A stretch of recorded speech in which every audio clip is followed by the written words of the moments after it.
अंग्रेजों के अत्याचार के विरुद्ध थे। यूं तो लाखों करोड़ों लोगों ने आवाज उठाई, लेकिन एक आवाज जिसने ब्रिटिश रूल से टकराने का दृष्टिकोण ही बदल दिया, जिसने विरोध करने का नया मार्ग दिखाया। किसकी थी वो आवाज? कौन था वो महान व्यक्ति? ऐसा क्या किया था उन्होंने कि सभी ने उनके बताए मार्ग पर चलने की शपथ ली थी? 3 कठिया जैसे बेबुनियादी कानून से हम लोगों को मजबूर किया जा रहा है। हम सबको इनके खिलाफ एकजुट होकर आवाज उठानी होगी। मैं कसम खाकर कहता हूँ कि मैं आज से नील की खेती नहीं करूँगा।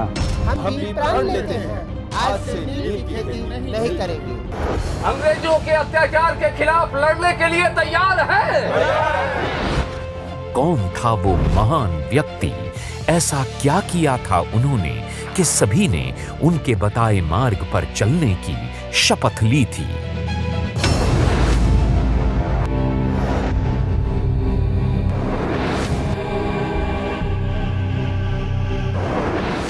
ये हैं वो महान व्यक्ति और ये हैं वो क्षण। मैं प्रण लेता हूं। जब अंग्रेजों के खिलाफ एक नए प्रकार के विरोध की नींव रखी गई। मैं चैन से नहीं बैठूंगा।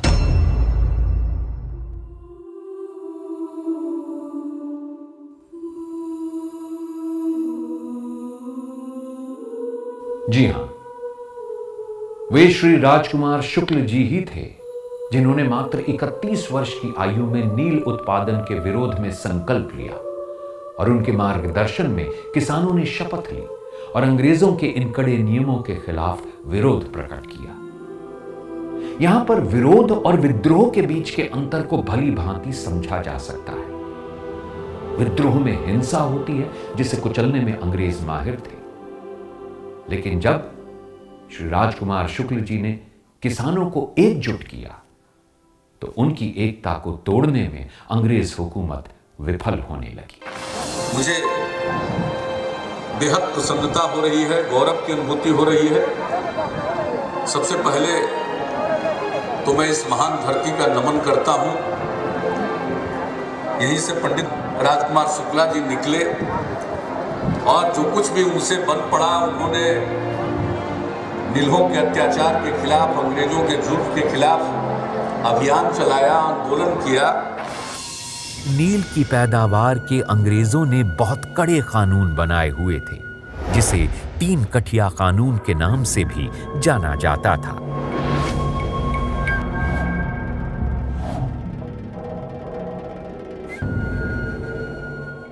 सन 1865 में बने इस बेबुनियाद कानून के खिलाफ ही श्री राजकुमार शुक्ल ने अपनी मुहिम छेड़ रखी थी।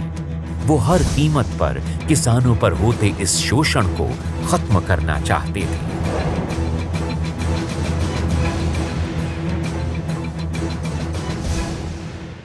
एक बीघा जमीन में 3 कट्ठा जमीन में नील का खेती जबरन उनसे करवाया जाता था और वो लोग किसान इसलिए नहीं करते थे कि जिस जमीन पर वो पैदावार होती थी वो जमीन बंजर हो जाता था और इससे किसान काफ़ी दुखी रहते थे। अंग्रेजों ने अपने नफ़ा के लिए, अपने लाभ के लिए उन लोगों पर ज़बरदस्ती 3 कट्ठिया कानून लाया, जो 1 बीघा में आपको 3 कट्ठा जमीन में नील की खेती करनी ही पड़ेगी।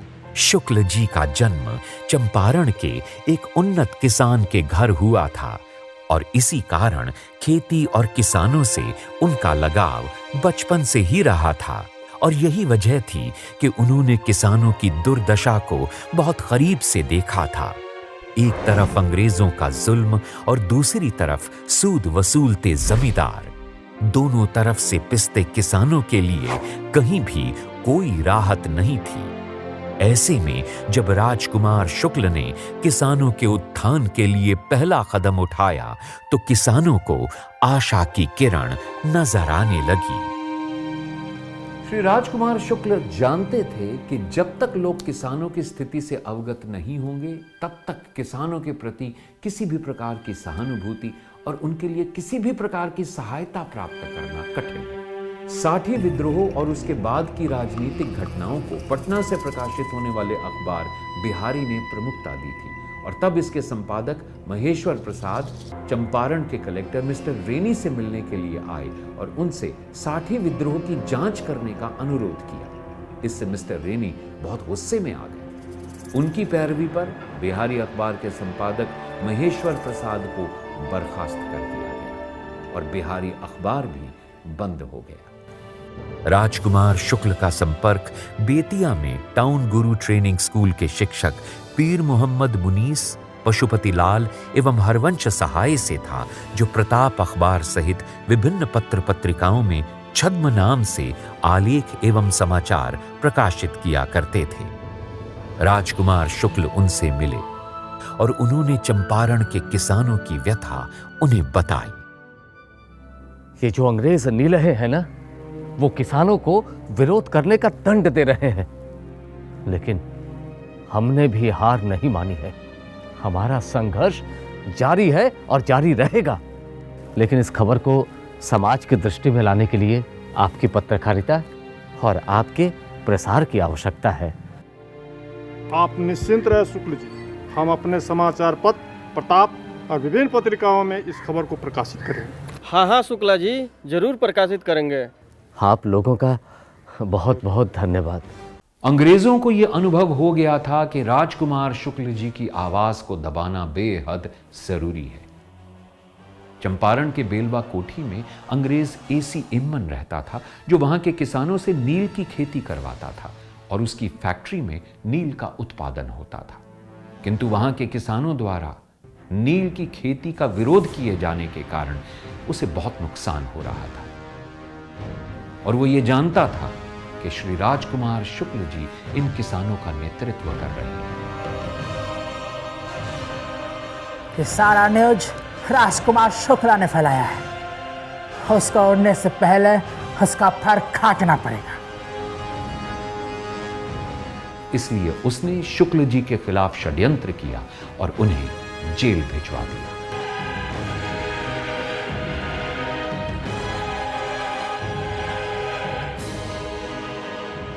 21 दिन जेल की सजा काटने के बाद जब श्री राजकुमार शुक्ल जी जेल से बाहर आए तो उन्होंने प्रण लिया। साथियों, मैं प्रण लेता हूं कि जब तक अंग्रेज नीलहों को 7 समंदर पार मैं वापस नहीं भेज दूंगा, तब तक मैं चैन से नहीं बैठूंगा। शुक्ल जी की जय, शुक्ल जी की जय, शुक्ल जी की जय।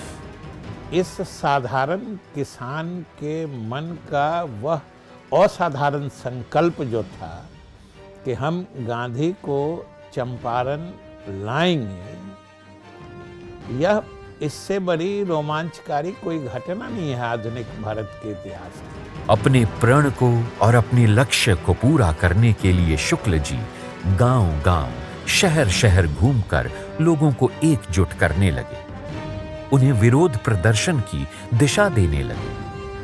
बिहारी अखबार का स्थान प्रताप अखबार ने ले लिया था। इसके संपादक गणेश शंकर विद्यार्थी से भी मिले और उन्होंने कहा कि गांधी जी दक्षिण अफ्रीका से भारत आए हैं। यदि चंपारण के किसान आंदोलन का नेतृत्व उन्हें दे दिया जाए तो शोषण बंद हो सकता है। जिस प्रकार तुमने किसानों को अंग्रेजों के खिलाफ एकजुट किया है, ये अपने आप में ही बहुत प्रशंसनीय है। इसकी चर्चा तो पूरे भारतवर्ष में होनी चाहिए। तो फिर आप क्या सुझाव देंगे कि चंपारण के किसानों को नीलहों के शोषण से कैसे बचाया जाए? एक उपाय है।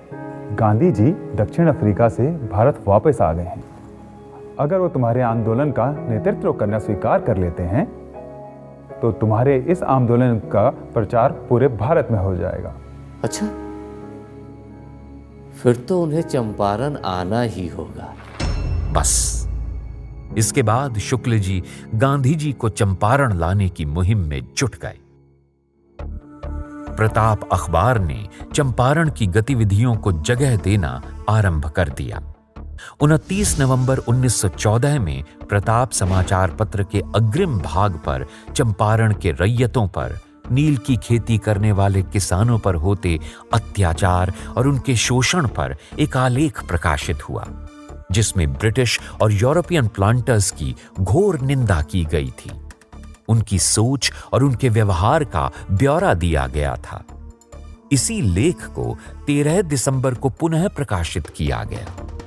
उसके बाद तो उस समय के प्रमुख समाचार पत्र अभ्युदय और भारत मित्र भी आगे आए और उन्होंने भी इस आलेख का प्रकाशन किया। शुक्ल जी गांधी जी से मिलने साबरमती पहुंच गए, लेकिन उन्हें पता चला कि गांधी जी पूना चले गए थे। शुक्ल जी वापस चंपारण लौट आए। कुछ समय बाद उन्हें ज्ञात हुआ कि गांधी जी लखनऊ आ रहे हैं। वहां पर दिसंबर के अंतिम सप्ताह में 1916 को कांग्रेस का 31वां अधिवेशन था।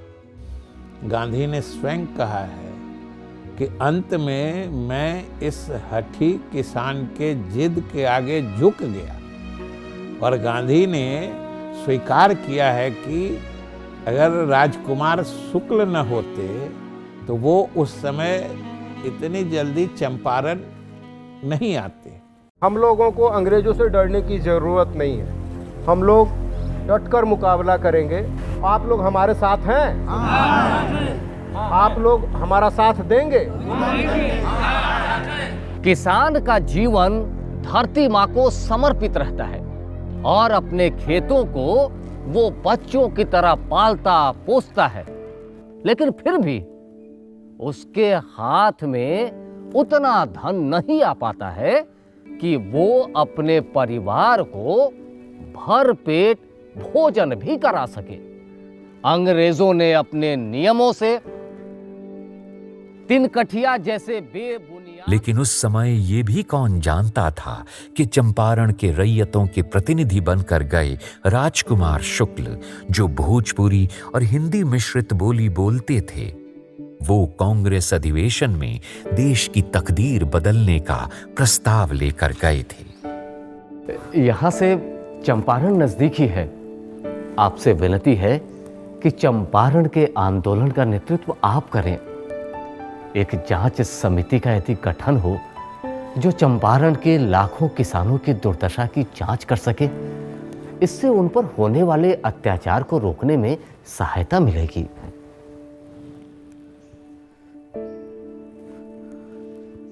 जब तक चंपारण के बारे में मैं सब कुछ जान नहीं लूँगा, तब तक मैं कुछ भी कहने में असमर्थ हूँ।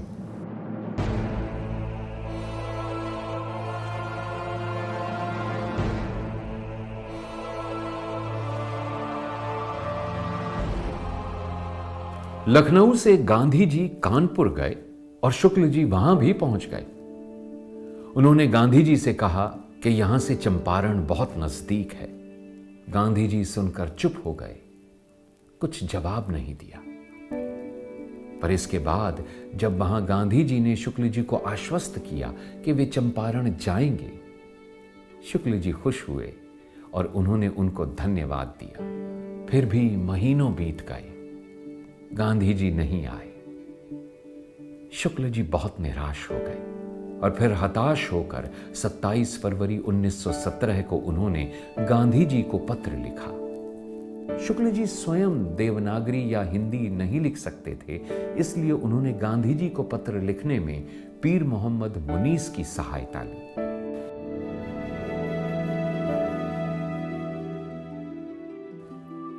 किस्सा सुनते हो रोज औरों के, आज मेरी भी दास्तां सुनो। आपने उस अनहोनी को प्रत्यक्ष कर कार्य रूप में परिणत कर दिखलाया, जिसे टॉल्स्टॉय जैसे महात्मा केवल विचार करते थे। इसी आशा और विश्वास के वशीभूत होकर हम आपके निकट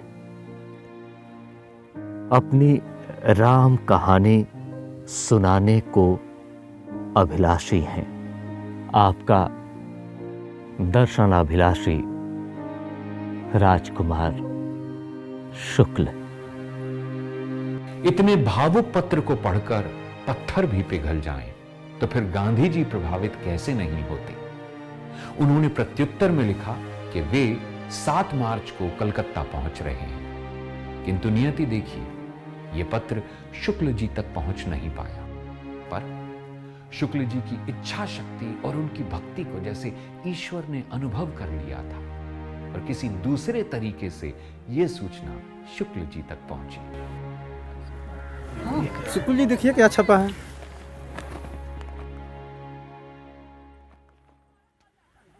क्या गांधी जी 7 मार्च को कलकत्ता आ रहे हैं?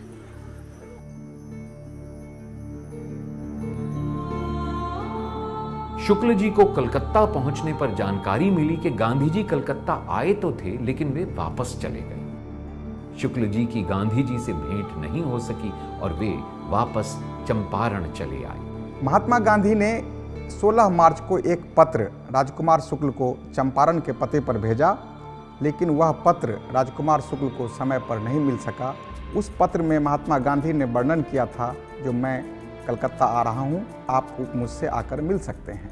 दूसरा पत्र महात्मा गांधी ने 20 मार्च को लिखा और उसमें उन्होंने कलकत्ता से चंपारण आने का रास्ता पूछा था, मुजफ्फरपुर होते हुए। लेकिन इस पत्र में उन्होंने महात्मा गांधी ने विस्तार से यह नहीं लिखा था कि वो किस तारीख को कलकत्ता पहुंच रहे हैं।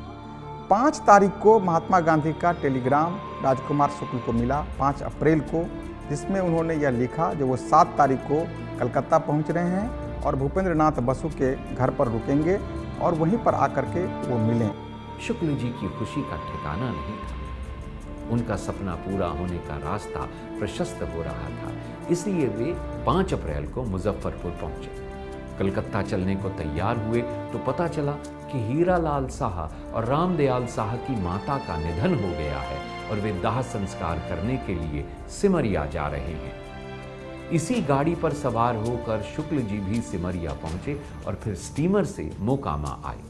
हावड़ा का टिकट लिया और 6 अप्रैल को प्रातः 5 बजे मोकामा से ट्रेन पकड़कर सायंकाल कलकत्ता पहुंचे और फिर मकान संख्या 120 बंगाली ऑफिस पहुंचे। 8 अप्रैल को भूपेंद्र नाथ बसु के यहाँ पहुंच गए। भूपेंद्र बाबू के घर पर मालूम हुआ जो अभी उनको महात्मा गांधी को लाने के लिए गाड़ी गई हुई है और वे आने ही वाले हैं।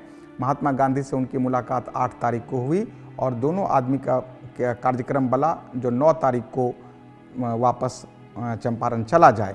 और 9 तारीख को शाम में 3:30 बजे राजकुमार शुक्ल महात्मा गांधी को लेकर के जब ट्रेन में सवार हुए, तब उन्हें लगा जो उनका जुगों जुगों का सपना जो उनके मन में था चंपारण के रैयतों के शोषण को दूर करने का, वह आज पूरा हो रहा है।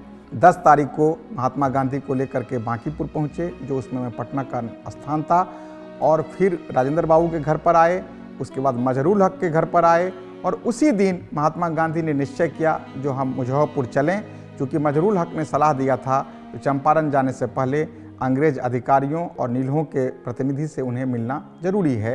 रात में 1 बजे महात्मा गांधी ने जेबी कृपलानी को तार से सूचना दे दी और रात में 1 बजे जब वह मुजफ्फरपुर स्टेशन पर पहुंचे तो जेबी कृपलानी अपने छात्रों के साथ उन्हें आगवानी के लिए पहुंचे हुए थे। सबसे पहले महात्मा गांधी को भूमियार ब्राह्मण कॉलेज के हॉस्टल में मलकानी साहब के रूम में रखा गया। उसके दूसरे दिन मुजफ्फरपुर में कुछ वकील उनसे मिलने आए और महात्मा गांधी अगले दिन 11 तारीख को गया प्रसाद सिंह के घर पर में जाने के लिए राजी हुए। 12 तारीख को सुबह में गया प्रसाद सिंह उन्हें अपने घर पर ले आए और इसी बीच में महात्मा गांधी ने प्लांटर्स एसोसिएशन के सचिव विल्सन और तिरहुत के कमिश्नर LF मोर्शीद से मुलाकात किया। उस समय उस मुलाकात में तिरहुत के कलेक्टर वेस्टर्न साहब भी मौजूद थे। मोर्शीद साहब ने ही महात्मा गांधी के साथ दुर्व्यवहार किया और उसने कहा जो वो बिना किसी के बुलावे पर यहाँ आ गए हैं, उनके आने से चंपारण के रैयत में अशांति उत्पन्न हो सकती है।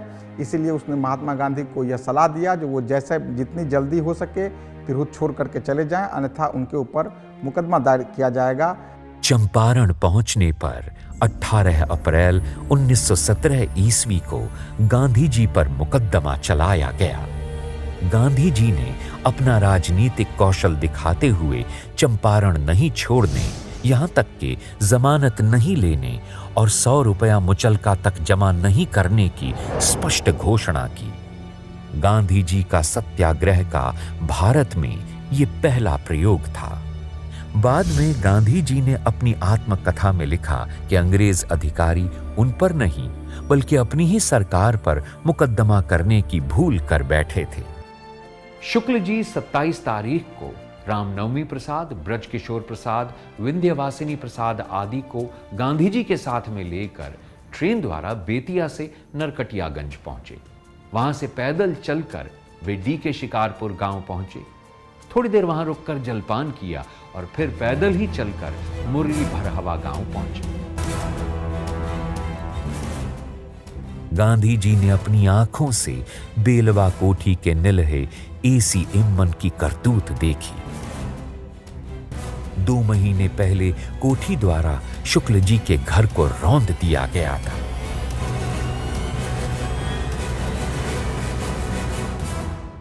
घर की ठठरी उजड़ी पड़ी थी।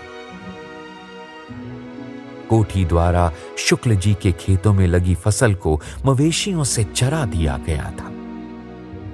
गांधी जी के सामने वे लोग भी आए जिनके मवेशियों द्वारा खेत चरा दिया गया था और उन लोगों ने इस बात को गांधी जी के सामने स्वीकार भी किया। शुक्ल जी ने गांधी जी से कहा कि मैंने जब उन्हें आते देखा तो भागने का कोई उपाय नहीं देखकर अपनी जान बचाने के लिए बड़े बड़े घास के बोझों के बीच मैं छुप गया। उनके नौकरों ने लूटपाट की और बखारियों तथा कोठियों से मेरा धान तथा अन्य संपत्ति निकाल कर ले गए। मेरा घर ढा दिया गया और दरवाजे के खंभे तथा छप्पड़ गिरा दिए गए। लगभग 2500 की संपत्ति लूट ली गई और खेतों में जो भी फसलें खड़ी थीं उन्हें कई दिनों तक मवेशियों से चराया गया।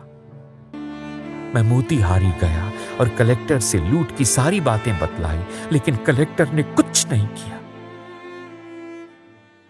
गांधी जी यहां से चलकर बेलवा कोठी के इम्मन से मिलने गए और रात्रि विश्राम राउत नामक गृहस्थ के घर पर किया और दूसरे ही दिन वे बेतिया लौट आए।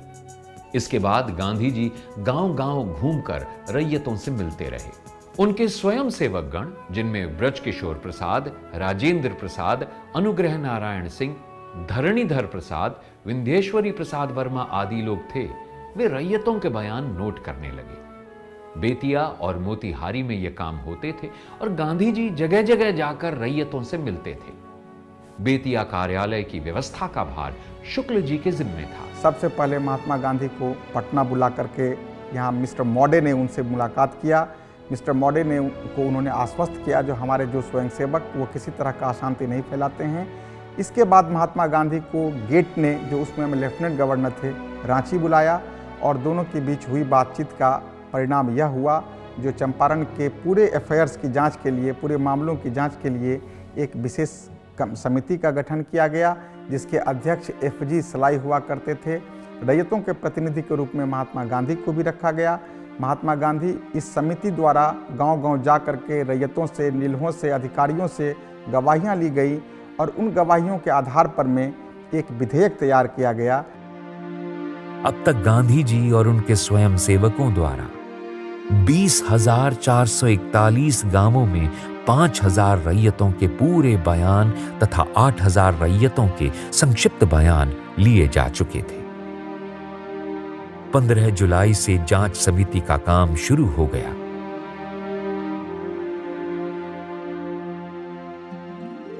जबरन नील की खेती करा के कम पैसे में नील लेके बाहर भेजने का, टैक्स वसूलने का इस आंदोलन को बिहार विधान परिषद में उठाया गया और एक कानून बना बिहार विधान परिषद में कि ये 3 कठिया प्रथा समाप्त कर दी जाए। पंडित राजकुमार शुक्ला नहीं होते तो महात्मा गांधी न बिहार आते, न चंपारण जाते, न आंदोलन होता, अहिंसक आंदोलन होता और पता नहीं इतिहास में स्वाधीनता आंदोलन का क्या स्वरूप होता।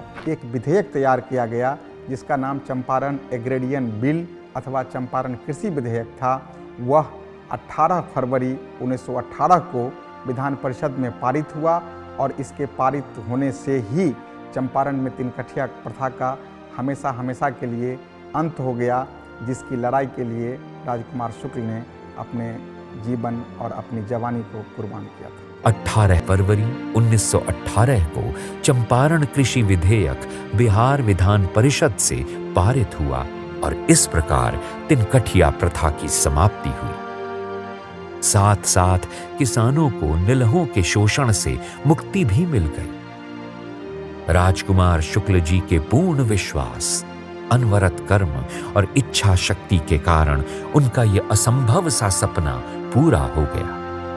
उनकी इसी जीत ने नए मार्ग को प्रशस्त किया। गांधी जी को चंपारण सत्याग्रह ने पूरे देश का नायक बनाकर प्रस्तुत भी कर दिया।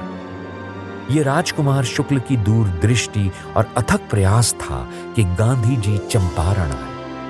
उन्होंने सत्याग्रह को पहली बार भारत में सफलतापूर्वक क्रियान्वित किया और बाद में स्वतंत्रता संघर्ष का ये नया हथियार भी बना। इसके कारण अंग्रेजों को घुटने टेकने पड़े और अंततः भारत को आजादी मिली। महात्मा गांधी ने सर्वप्रथम सत्याग्रह आंदोलन का बिगुल यही फूंका। मोहनदास करमचंद गांधी जी को महात्मा बनाने वाली बिहार की चंपारण की ही पवित्र भूमि है। चंपारण सत्याग्रह की इतनी अहमियत है, इतनी महत्ता है, उसका इतना महत्व है कि 30 साल के अंदर ये देश इतना जाग उठा कि मुल्क आजाद हुआ और अंग्रेजों को भारत छोड़कर जाने के लिए मजबूर होना पड़ा। तो चंपारण की बहुत अहमियत है, बिहार का बहुत महत्व है। हम बिहार के लोगों को कहेंगे कि जाति, धर्म, मजहब और राजनीतिक भेदभाव को भुलाकर हम सब एकजुट होकर जो बिहार की भूमिका है देश की आजादी की लड़ाई में, उस पर गर्व करें और मिलजुल कर ऐसा काम करें कि बिहार देश का अग्रणी राज्य बने और दूसरे जगहों के लिए भी विकास का एक मॉडल बनकर तैयार हो। इसमें सबका सहयोग मिले और गांधी जी के विचारों को जन जन तक हम सब पहुंचाएं।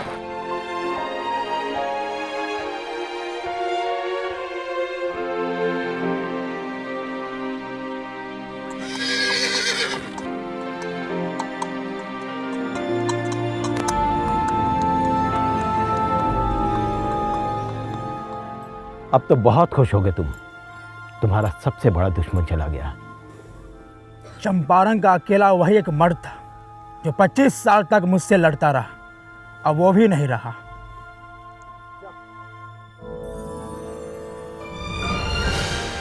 स्वयं माननीय नीतीश कुमार जी एक स्वतंत्रता सेनानी के पुत्र हैं। उनको इस बात का दर्द का एहसास है कि स्वतंत्रता सेनानियों का सम्मान इस राज्य के लिए महत्वपूर्ण है और बिहार की गौरव गाथा में कि राजकुमार शुक्ल एक ऐसी शख्सियत इस राष्ट्रीय आंदोलन के विमर्श में थे जिसने चंपारण के किसानों को मुक्ति दिलाने में मार्ग प्रशस्त किया। उनको बौद्धिक जगत में महत्वपूर्ण फलक देना और राष्ट्रीय विमर्श का विषय माननीय नीतीश कुमार जी ने बनाया। राजकुमार शुक्ल जी के दूरदृष्टि और अथक प्रयास का ही फल था कि गांधी जी चंपारण आए। जिस स्वतंत्रता आंदोलन के बल पर यह देश आजाद हुआ, उसकी बुनियाद तो चंपारण में पड़ी। तो स्वाभाविक रूप से भारत के स्वतंत्रता आंदोलन की जननी और जन्मभूमि बिहार ही है। हृदय से राजकुमार शुक्ल जी को नमन है। उनके नव दृष्टिकोण को नमन है जिसने देश में स्वतंत्रता आंदोलन के स्वरूप को ही बदल डाला। उनकी कर्मठता को नमन है जिसके कारण देश के किसानों को स्वतंत्रता संग्राम में अमूल्य स्थान मिला। उनकी निष्ठा को नमन है जिसके कारण चंपारण को और संपूर्ण बिहार को निलहों के शोषण से मुक्ति मिली। राजकुमार जी को शत शत नमन है।